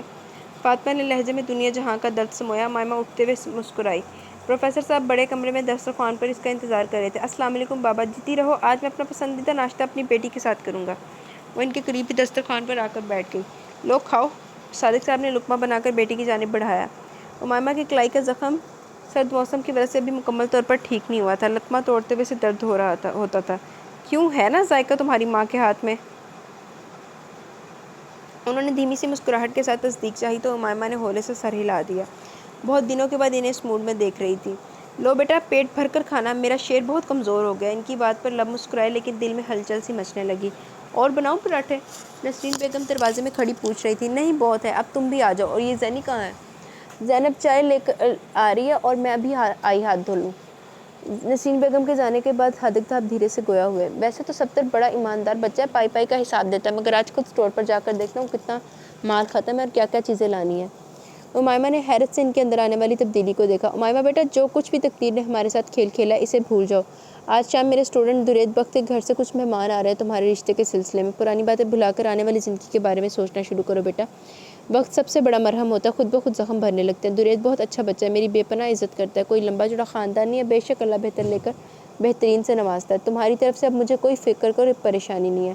اب تو اپنے رب سے ایک ہی التجا ہے، تمہارے بعد مجھے باقی تینوں بیٹیوں کے فرائض کی ادائیگی تک زندگی کی مہلت دے۔ صادق صاحب اسے سمجھا رہے تھے اور اس کی سوئی ایک ہی بات پر اٹک کر آئے گی۔ میرے رشتے کے لیے میں تو ایک ٹھکرائی ہوئی لڑکی ہوں، ناقابل اعتبار، پھر یہ سب کیوں اور کیسے؟ کتنے پہنچ گئے؟ لڑکی ہوں، ناقابل اعتبار، پھر یہ سب کیوں اور کیسے؟ لیجیے جناب گرما گرم چائے۔ زینب چائے سمیت کمرے میں داخل ہوئی۔ نسرین بیگم بھی ہاتھ پہنچتی دسترخوان پر بیٹھ گئی۔ امائمہ بیٹا، میرے کمرے سے صبح کی میڈیسن لے آؤ۔ جی بابا، میں ابھی لائی۔ وہ ان کی میڈیسن لینے چلی گئی۔ نسرین بیگم، میں نے امائمہ کے رشتے کے لیے تھوڑا بہت بتا دیا ہے، باقی تم پیار سے سمجھا دینا۔ میری بیٹی جس ذہنی اذیت سے گزر رہی ہے، جتنی جلدی اپنے گھر کی ہو جائے بہتر ہے۔ زندگی میں تبدیلی آئے گی تو سوچیں خود بخود بدلتی چلی جائیں گی۔ درید بخت دل کا بہت ہمدرد انسان ہے، کالج میں بھی بہت کھلنڈرا ہوا کرتا تھا، اب تو خاصا سلجھ گیا اور حیثیت میں بھی اللہ نے خوب نماز رکھا ہے۔ دعا کیا کرو ہماری بچی سکھی رہے۔ انشاءاللہ صادق صاحب۔ دن کے بعد کب شام اترنے لگی کچھ احساس ہی نہ ہوا اور درید بخت کی شفیق سی تائی جان تمام مکینوں سے ازحد پیار اور محبت سے ملی۔ امائمہ کے دل میں کوئی پھول کھلا نہ خوشبو مہکی، بس چپ چاپ سر پر دوپٹہ پھیلائے ان کے پہلو میں نظریں جھکائے بیٹھی رہی۔ نسرین بہن، مجھے تو بچی کے سوا اور کچھ نہیں چاہیے، انشاءاللہ اپنے جگر کا ٹکڑا ہتھیلی کا چھالا بنا کر رکھوں گی۔ انہوں نے شفقت سے امائمہ کے سر پر ہاتھ پھیرا۔ بہن جی، یہ تو آپ کا پیار ہے، میں اس رشتے سے پہلے آپ کو بتانا چاہتی ہوں، میری بچی کی شادی ہوتے ہوئے ٹوٹ گئی۔ ایک ایسا واقعہ ہوا کہ نسرین بیگم کی آواز کانپی۔ بس بہن، جو نصیب میں لکھ دیا گیا ہو اسے کوئی ٹال نہیں سکتا، چاہے وہ خوشی ہو یا غم۔ بس یوں سمجھیے کہ بچی کے نصیب میرے درید کے ساتھ جڑے تھے، اللہ نے ہمیں آپ جیسے نیک لوگوں سے ملانا تھا، اس ذات پاک کا کرم ہے اس نے ملا دیا۔ آپ گزشتہ باتوں کو سوچ کر دل چھوٹا نہ کریں، آنے والی خوشیوں کی جانب دیکھیے جو ہم نے آئین بچوں کے لیے سمیٹنی ہے۔ درید کی تائی جان کے خیالات سے نسرین بیگم ازحد متاثر ہوئی تھی۔ امائمہ کی ہتھیلی پر روپے رکھ کر بات پکی کر دی گئی، نکاح کے لیے ہفتے کا وقت لیا گیا۔ وہ شفیق اور سادہ سی خاتون خود بھی سادگی کی قائل تھی۔ امائمہ خاموشی سے امی بابا اور بہنوں کے دمکتے چہرے دیکھ رہی تھی، سب کچھ وقت، حالات اور اللہ پر چھوڑ کر وہ خود کو بہلانے کی کوشش کرنے لگی۔ پھر یہ اتنا آسان نہ تھا، فارینہ کو پتہ چلا تو دوڑی چلی آئی۔ دیکھا میں نے کہا تھا نا، اور وہی ہوا۔ پتہ نہیں فاری اب آگے کیا کچھ لکھا ہے میری تقدیر میں، اس نے دل کا خدشہ ظاہر کیا۔ اسٹوپڈ، ایسے نہیں سوچتے، اب مایوسی کو اپنے دل سے نکال دو اور اپنے آنے والے وقت کے بارے میں سوچ کر مسکرایا کرو۔ فارینہ نے شرارت سے اس کی تھوڑی کو چھوا۔ زندگی میں کسی کے آنے یا چلے جانے سے وقت رک نہیں جاتا، ہاں کچھ لمحات ایسے ضرور ہوتے ہیں جو دلوں میں اپنا درد چھوڑ جاتے ہیں، لیکن زندگی اور وقت پھر بھی آنے والے لمحات کو راستہ دیتے ہیں، موقع دیتے ہیں۔ زندگی اسے بھی اپنی باہیں پھیلائے بلا رہی تھی، وقت اسے بھی موقع دے رہا تھا۔ جتنی جلدی یہ رشتہ طے ہوا تھا اتنی جلدی دیگر معاملات بھی طے ہو گئے تھے۔ نسرین بیگم درید سے ملنے کے بعد اور بھی مطمئن ہو گئی۔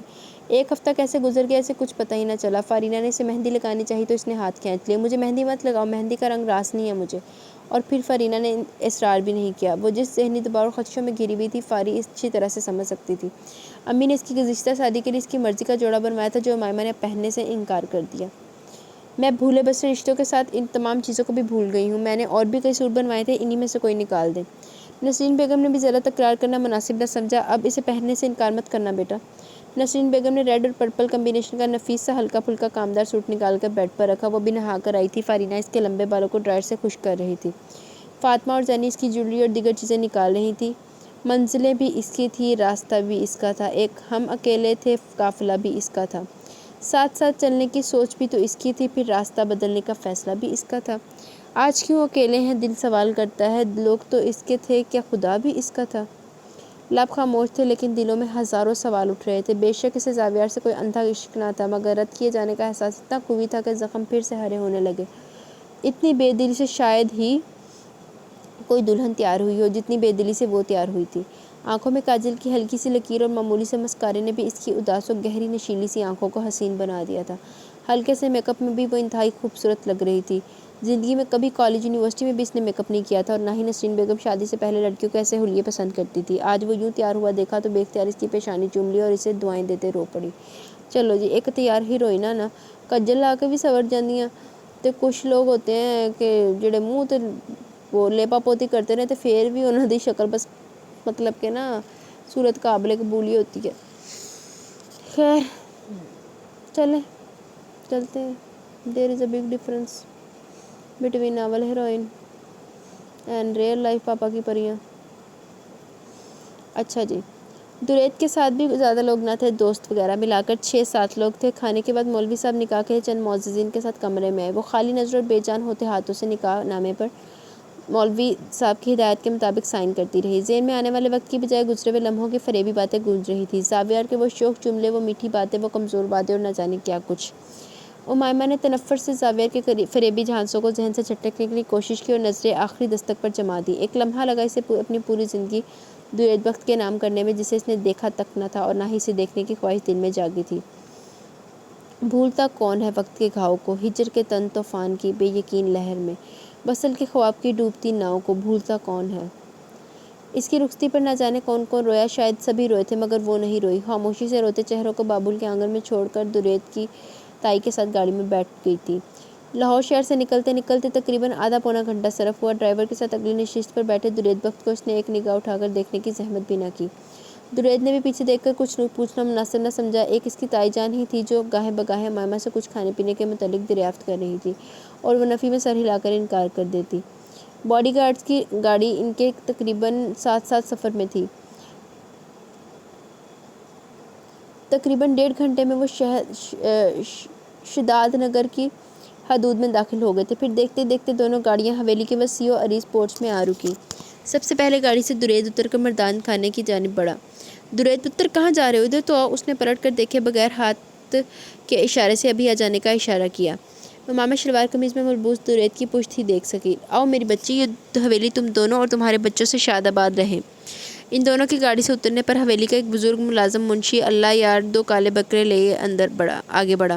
امائمہ میری بچی، یہ صدقے کے جانور، اپنا ہاتھ ان کے سروں پر پھیر دو. اللہ تم دونوں کو مصیبتوں اور آفت سے محفوظ رکھے. ان کے کہنے پر امائمہ نے ڈرتے ڈرتے اپنا ہاتھ بکروں پر پھیرا. حویلی کی تمام نوکرانیاں سید درید بخت کی دلہن دیکھنے کے بےتاب نظر آ رہی تھی. مگر یہ کیا؟ دلہن تو بلا شبہ بہت خوبصورت تھی مگر انتہائی سادہ سی. وہ سب تو کسی شہری فیشنیبل سی لڑکی کی توقع کر رہی تھی. مبارک ہو مالکن، ووٹی تو بڑی سونی ہے اپنے چھوٹے صاحب کی. خیر مبارک. امائمہ ان کے ساتھ چلتی ہوئی اندر داخل ہوئی. امائمہ میری بچی، تم تھک گئی ہوگی. میں بانو سے کہتی ہوں تمہیں تمہارا کمرہ دکھا دے. میں ذرا ان لوگوں کو شگن کے طور پر دے دلا کے فارغ کر دوں. بانو چھوٹی بی بی کو ان کا کمرہ دکھا دے، بیچاری تھوڑی دیر آرام کر لے. جی مالکن. بانو کچن سے ہاتھ پہنچتی سعادت مندی سے امائمہ کے آگے چل دی. بسم اللہ. آئے چھوٹی مالکن. وہ بانو کے ہمراہی میں ایک کمرے میں داخل ہوئی. وہ حویلی اور کمرے کے انٹیریئر سے متاثر ہوئے بغیر نہ رہ سکی. خصوصاً کمرے میں داخل ہوتے اسے لگا جیسے وہ کسی گاؤں کی بجائے کسی پوش ایریے کے لگژری روم میں آ گئی ہو. سویا ہوا ذہن ایک نئی جگہ، ایک نئے ماحول سے جاگنے لگا. یہاں بیٹھے چھوٹی مالکن. بانو نے بیڈ گراؤنڈ کے ساتھ تکیہ کا سہارا بنایا. لائیں چھوٹی مالکن، میں آپ کے پیر دبا دوں. لمبے سفر سے آئی ہیں. اسے بیڈ پر بیٹھتے ہوئے دیکھ کر بانو آگے بڑھی. نہیں میں ٹھیک ہوں، رہنے دو. امائمہ نے پاؤں سمیٹے. چھوٹی مالکن آپ شرمائے نہیں، ہم تو خادم ہیں آپ کے، آپ آرام کر لیں. جب اس نے زیادہ اصرار کیا تو وہ لیٹ گئی. بانو بیڈ کی پائنتی کے ساتھ بیٹھ کر اس کے پاؤں دبانے لگی. امائمہ نے اسے مزید کچھ کہنے سننے کی بجائے تھک کر آنکھیں موند لی. بانو کے ہاتھوں کی گرماہٹیں اور ہلکا ہلکا دباؤ اسے خاصے سکون بخش احساس سے دوچار کر رہا تھا، جیسے زندگی کی ساری تھکن اس کے ہاتھوں میں سمٹ رہی ہو. پاؤں گرم ہوئے تو آنکھوں کی تھکن بھی نیند کے راستے ڈھونڈنے لگی اور پھر کب اس کی آنکھ لگی اسے کچھ پتہ نہ چلا. درید بخت جب کمرے میں آیا تو اسے گہری نیند کی آغوش میں پایا. وہ آہستگی سے بیٹھ کے دوسرے کنارے پہ آ بیٹھا. ریڈ اور پرپل کمبینیشن سوٹ میں اس کا صاف رنگ اور بھی دمک رہا تھا. اس کی بڑی بڑی بند آنکھیں اور مڑی ہوئی لمبی پلکیں درید کا دل بے ایمان کرنے لگی. ستوا ناک اور اس میں چمکتی ہوئی چھوٹی سی لونگ اسے قریب بلانے لگی. لپسٹک سے سجے ہونٹ اس کے اندر کی دنیا کو گدگدا رہے تھے.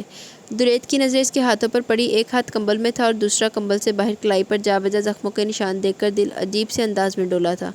درید بخت نے بے اختیار ہاتھ بڑھا کر اس کی ہتھیلی کو نرمی سے چھوا. جانے یہ ان کی نظروں کی تپش تھی یا اس کا لمس.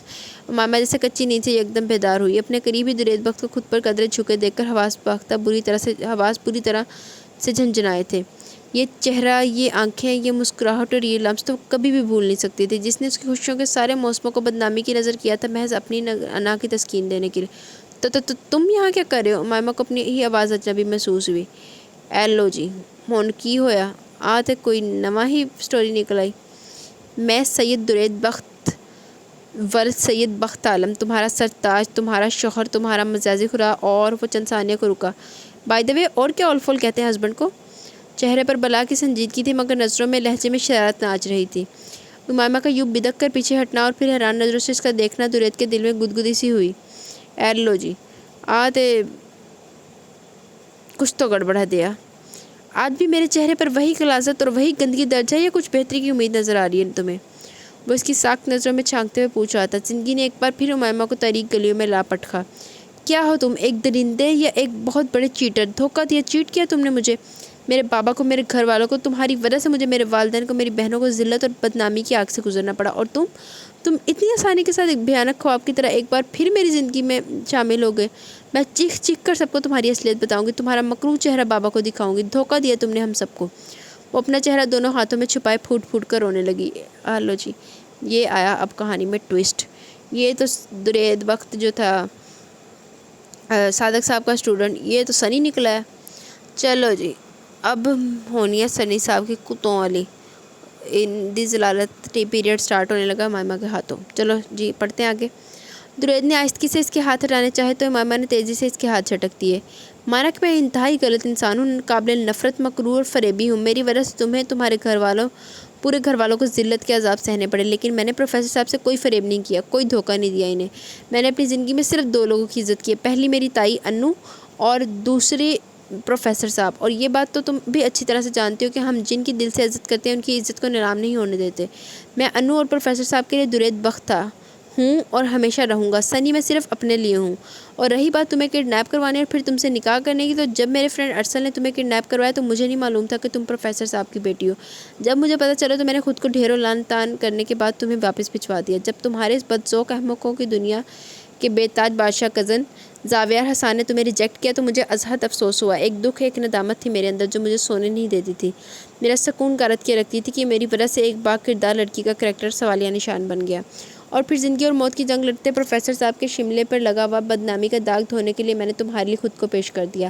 حالانکہ میں یہ اچھی طرح سے جانتا ہوں کہ تم مجھے اتنے بڑے سانحہ کے بعد ایک لائف پارٹنر کے روپ میں کبھی قبول نہیں کرو گی، لیکن پروفیسر صاحب کی رہی سہی ساکھ بچانے کے لیے مجھے یہ چیلنج قبول کرنا پڑا۔ آخری جملہ شریر لہجے میں ادا کیا گیا۔ تمہارے لیے محض ایک کھیل تماشا تھا جسے تم نے اپنی انا کی تسکین کے لیے کھیلا اور پھر نہایت مکاری سے جیت بھی لیا اور سب کی نظروں میں ہیرو بن بیٹھے، لیکن میں تو بے یقین ہو گئی ہوں نا، ساری زندگی کے لیے صرف تمہاری وجہ سے۔ تم اندازہ نہیں لگا سکتے کہ مجھے تم سے کتنی نفرت ہے، تمہاری اس حیثیت اور مرتبے سے۔ لعنت بھیجتی ہوں میں تم سمیت تمہارے تمام جھوٹوں پر۔ وہ آپے سے باہر ہو کر تکیے سے اسے پیٹنے کی کوشش کر رہی تھی۔ بات سنو میری، درید نے اسے کھینچ کر خود سے قریب کیا۔ ڈونٹ ٹچ می، گھن آ رہی ہے مجھے تم سے۔ امامہ نے اسے پرے دھکیلا۔ اوکے، ہو جاتا ہوں میں تم سے دور۔ درید نے اسے چھوڑ دینا ہی مناسب سمجھا۔ تمہیں مجھے نفرت ہے، مان لیا۔ گھن آتی ہے تمہیں میرے وجود سے، مان لیا۔ میں ایک لوز کریکٹر انسان ہوں، مان لیا۔ میں تمہارے قریب نہ ہوں، یہ بھی مان لیا۔ لیکن میری ایک بات کان کھول کر سن لو، اگر تم نے انو اور پروفیسر صاحب کے ساتھ کوئی بھی ڈرامہ کریٹ کرنے کی کوشش کی تو بہت برا ہوگا، اور برا کتنا اور کیا ہوگا یہ تم اچھی طرح سے جانتے ہو۔ لہٰذا کچھ لو اور دو کی اس ڈیل میں کوئی کھوٹ نہیں ہونا چاہیے۔ اور ہاں، وہ جاتے جاتے پلٹا، تمہاری ذات کو یقین دینے کے لیے ہی میں نے اپنا نام دیا ہے تمہیں۔ تمہاری حیثیت اب کیا ہو گئی یہ تمہارے سابقہ منگیتر سمیت سبھی لوگوں کو معلوم ہو جائے گا۔ جب میری قیمتی گاڑی تمہارے گھر کے باہر ایک داماد کی حیثیت سے رکے گی تو تمہارے محلے کے لوگ تمہاری حیثیت، تمہارے اسٹیٹس کو رشک کی نگاہ سے دیکھ کر اپنی بیٹیوں کے لیے ایسے نصیبوں کی دعائیں کریں گے۔ وہ اپنی بات مکمل کر کے باہر نکل گیا اور وہیں بیڈ پر بیٹھی سر تھام کر اپنے نصیبوں کو رونے لگی۔ یا اللہ، میں تیری تو کیا کبھی اپنے والدین کی نافرمان بھی نہیں رہی، پھر یہ اتنا نافرمان شخص ایک شوہر کے روپ میں کیوں دیا تو نے مجھے؟ جس شخص نے میری زندگی برباد کر دی، اسی شخص کو ہمیشہ کے لیے میری زندگی میں تو نے شامل کر دیا۔ کیوں؟ جس شخص کی وجہ سے میرا کردار، میرے والدین کی عزت دنیا کے کٹہرے میں تماشا بنی، تو نے اس کو میرے سر پر مجازی خدا کا تاج بنا کر پہنایا دیا۔ کیوں؟ اے اللہ، میں نے تو کبھی زندگی میں اتنے بڑے گناہ نہیں کیے، پھر ایک ایسا گناہ گار جو برائی کی ہر دلدل میں پاؤں ڈالے رکھ کھڑا ہو۔ تو نے اس شخص کو میرا سہارا بنا دیا۔ کیوں میرے مولا، ایسا کون سا گناہ کر دیا میں نے؟ میری کس خطا کی سزا ہے یہ شخص؟ وہ ہچکیوں سے روتے ہوئے اپنے اللہ سے شکوہ کر رہی تھی۔ ولیمہ بالکل ویسا ہی ہوا جیسا عموماً گاؤں کے بڑے چودھریوں یا زمینداروں کا ہوا کرتا تھا۔ سارے گاؤں کے لوگوں کو کھانا کھلایا گیا۔ صدقہ خیرات کے طور پر کمیوں اور مزاروں کی حویلی سے خالی ہاتھ نہ بھیجا جا رہا تھا۔ اس کے لیے تو عجیب ولیمہ تھا۔ سابق وزارتوں جیسے سیاسی عہدوں پر لوٹ مار کر کھیل کھیلنے والے سید بخت عالم کے بیٹے کا ولیمہ، جس میں کوئی اس کا اپنا نہ تھا۔ صادق صاحب طبیعت خرابی کی وجہ سے لمبا سفر نہیں کر سکتے تھے اور نسرین بیگم نے اکیلی بچیوں کو بھیجنے پر معذرت کر لی تھی۔ انو نے اسے ولیمے پر اپنے خاندانی قیمتی زیورات پہنائے تھے۔ تقریب کے بعد اسے اسی کمرے میں دوبارہ بٹھا دیا گیا۔ لوگوں کا ہجوم رفتہ رفتہ کم ہوا تو انو نے اس کے کمرے میں جھانکا۔ ماما کا بلڈ پریشر لو ہو رہا تھا۔ میری بچی، مجھے تمہاری طبیعت ٹھیک نہیں لگ رہی، اس لیے کہہ رہی تھی کچھ کھا لو۔ دیکھو اب رنگت کیسی زرد اور ہاتھ پاؤں کیسے ٹھنڈے ہو رہے ہیں تمہارے۔ انہوں نے امائمہ کے یک اور بے جان سے ہاتھوں کو اپنے نحیف ہاتھوں میں لیا۔ صبح سے مردان خانے میں گھسا ہوا آجا یہ نالائق لڑکا، میری دلہن سے اتنی غفلت، نہ جانے کب یہاں پڑی ہو۔ میں تو چلو دیگر کام نوری اور بانو سے نپٹوا رہی تھی، اور یہ لڑکا جانے دوستوں یاروں کے ساتھ کہاں گھوم پھر رہا ہے۔ میں ٹھیک ہوں انو جان، آپ پریشان نہ ہوں۔ وہ انہیں فکر مند دیکھ کر منمنائی، کیا خاک ٹھیک لگ رہی ہو، رنگ ہلدی کی طرح پیلا ہو رہا ہے تمہارا۔ خیر غلطی بھی میری ہے، تمہیں یہاں لا کر خود کاموں میں جت گئی۔ بانو تھوڑی دیر پہلے مختلف فروٹ باسکٹ میں رکھ کر دے گئی تھی اور انو اس کے پاس بیٹھی سیب چھیل کر اسے کھلا رہی تھی۔ یہ لو میری بچی، اس لیے تو آتے ہی تمہارا صدقہ دیا تھا کہ اللہ نظر بد سے بچائے۔ انہوں نے سیب کی ایک اور کاش اس کی جانب بڑھائی، مگر وہ تو جیسے خود ہی سے بھی خفا تھی، کچھ بھی حلق سے نیچے نہیں اتر رہا تھا۔ جی انو، آپ نے بلایا تھا؟ وہ لاپرواہی سے کمرے میں آئے۔ دل تو چاہ رہا ہے کان سے پکڑ کر توبہ کرواؤں تمہیں۔ بہو رانی نہ جانے کب سے بھوکی بیٹھی ہے، میں تو یہی سمجھی کہ تم اس کے پاس ہی ہوگے، لیکن یہاں آئی تو تم بھی غائب، بہو کی طبیعت بھی نڈھال دیکھی۔ مجھے دیکھ کر تو ویسے یہ محترمہ آپ پہ سپاہی ہو جاتی ہیں، اور آپ طبیعت کی بات کر رہی ہیں۔ وہ دل میں سوچتا ہے مائمہ کے قریب آئے، تم بہت خوبصورت لگ رہی ہو۔ درید نے موقع سے فائدہ اٹھایا اور مائمہ کے اعصاب پھر سے تننے لگے۔ بلڈ پریشر لو لگتا ہے مجھے، اس نے کسی ماہر طبیب کی طرح قیاس ظاہر کیا۔ پر تمہیں کیسے پتا؟ انہوں نے حیرانی سے کہا۔ کیونکہ میری موجودگی میں ہمیشہ لو ہی ہوتا ہے۔ بڑبڑاہٹ اتنی واضح تھی کہ مائمہ نے بآسانی سنی۔ کیا کہہ رہے ہو انو؟ بات یہ ہے کہ جب آپ کی بہو کچھ کھائے پیے گی نہیں تو بلڈ پریشر لو ہی ہوگا نا۔ ہاں یہ تو ہے، میں بھی بانو کے ہاتھ نیم گرم دودھ بھجواتی ہوں شہد ڈال کر۔ انو شہد نہیں، بورنویٹا ملا کر بھجوائیے گا، محترمہ کو خالی دودھ اچھا نہیں لگتا۔ درید نے انہیں اٹھتے دیکھ کر یاد دہانی کروائی تو انو مسکرائی۔ اچھی بات ہے پتر، ایک دوسرے کی پسند ناپسند کا خیال رکھنا چاہیے۔ انو آپ پسند کی بات کرتی ہیں، یہاں تو یہ معاملہ ہے کہ میرے ہی ہاتھوں پہ لکھی ہے تقدیر میری، اور میری ہی تقدیر پر میرا بس نہیں چلتا۔ وہ مائمہ کو دیکھ کر بے بسی سے مسکرایا۔ پتہ نہیں کیا الٹی سیدھی بکواس کر رہے ہو۔ انو نے ہلکی سی چپتے سے رسید کی۔ ان کے جانے کے بعد وہ مکمل توجہ مائمہ کی جانب مبذول ہو چکی تھی۔ کیسا لگا میرا یہ غریب کھانا؟ بالکل تمہاری طرح۔ اس کے پھنکارتے لہجے پر وہ زور سے ہنسا۔ بہت خوب، ویسے ماسٹر تو تم نے یقیناً اخلاقیات میں ہی کیا ہوگا۔ وہ اس کی بات کا جواب دیے بغیر اپنے غصے اور نفرت کو کنٹرول کرتی رہی۔ چلو چھوڑو ان فضولیات کو، آؤ دوستی کر لیں۔ اس نے مائمہ کا ہاتھ پکڑنا چاہا۔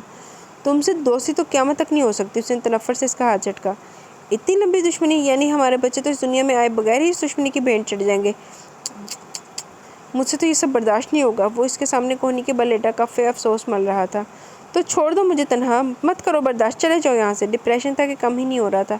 پلیز کول ڈاؤن میری پیاری زوجہ محترمہ۔ وہ ذرا آگے کو جھکا ہی تاکہ دروازے پر ہونے والی دستک نے توجہ ہٹائی۔ یس کم ان۔ چھوٹے صاحب، یہ بڑی مالکن نے دودھ بھجوایا، کہہ رہی تھی چھوٹی مالکن کو پلا دیجیے، طبیعت میں بہتری آئے گی۔ یہاں رکھ دو۔ بانو دودھ سائڈ ٹیبل پر رکھ کر چلی گئی۔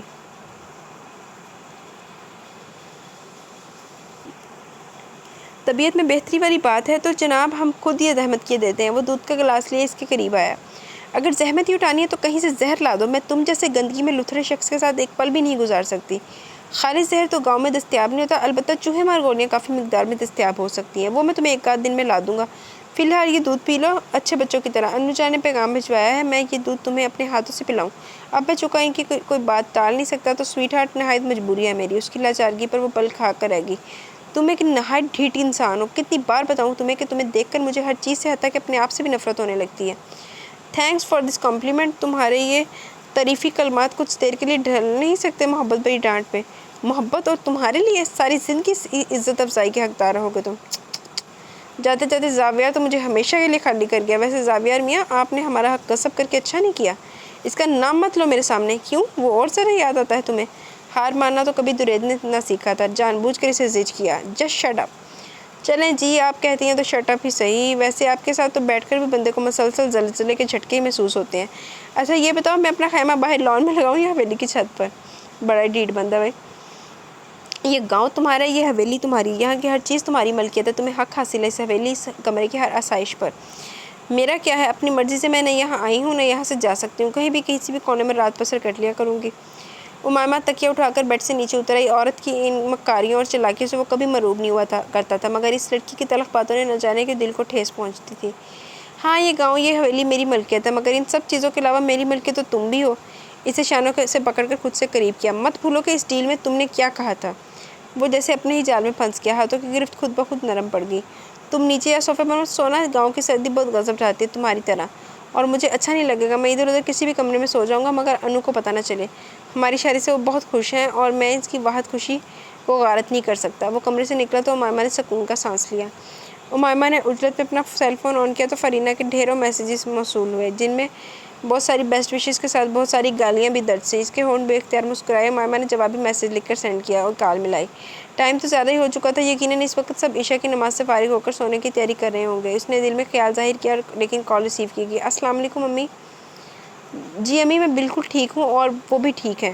آپ بتائیں کیسی طبیعت ہے بابا کی، اور آپ سب ٹھیک ہیں نا؟ اللہ کا شکر ہے بیٹا، یہاں سب ٹھیک ہیں، ہم سب خیریت سے ہیں۔ تمہارے بابا عشاء کے بعد میڈیسن لیتے ہی سو گئے، ورنہ میں بات کرواتی تمہاری۔ ہاں فاطمہ، زینی اور آمنہ بھی ٹھیک ہیں، تمہیں بہت یاد کرتی ہیں۔ ویسے تو فون پر ضرورت ہم سب کی خیر خیریت پوچھتا رہتا ہے۔ ماشاءاللہ بہت نیک اور سلجھا ہوا بچہ ہے، پتہ نہیں کس نیکی کا صلہ دیا ہے مولا نے ہمیں۔ نسرین بیگم اپنی ہی دھن میں بولے جا رہی تھی۔ امائمہ کا جی چاہا وہ چیخ چیخ کر انہیں دریت کی اصلیت بتائے۔ امائمہ بیٹا تم خوش تو ہو نا؟ اس کی خاموشی پر بےتابی سے پوچھا گیا۔ جی امی خوش ہوں، بہت خوش۔ اور بیٹا ہم سے ملنے کب آ رہی ہو؟ دیکھیں امی اب کیا پروگرام بنتا ہے۔ ویسے صبح دریت سے بات ہوئی تھی، کہہ تو رہا تھا کہ ایک دن میں تمہارے ساتھ چکر لگایا تھا۔ جی مجھے بھی کہہ رہے تھے۔ امی کی اطلاع پر امائمہ کو حیرت ہوئی۔ اچھا آنے سے پہلے فون کر دینا، میں کھانے میں ذرا اہتمام کر لوں گی، آخر دریت شادی کے بعد پہلی بار ہمارے ہاں آئے گا۔ جی امی میں بتا دوں گی۔ اچھا میری بچی سدا سہاگن رہو۔ امی سب کو میرا سلام کہیے گا، اب میں رکھتی ہوں، اللہ نگہبان بیٹا۔ دوسری طرف سے بھی سلسلہ منقطع ہو چکا تھا اور وہ فون ہاتھ میں لیے کتنی ہی دیر بیڈ پر حیرت سے استادہ رہی، کتنا گھننا ہے یہ شخص۔ جی تو گائز یہ ایپیسوڈ اپنے اختتام کو پہنچی، انشاءاللہ ملیں گے کل ود نیو ایپیسوڈ۔ تب تک کے لیے اپنا بہت سارا خیال رکھیں، دعا میں یاد رکھیں۔ اللہ حافظ۔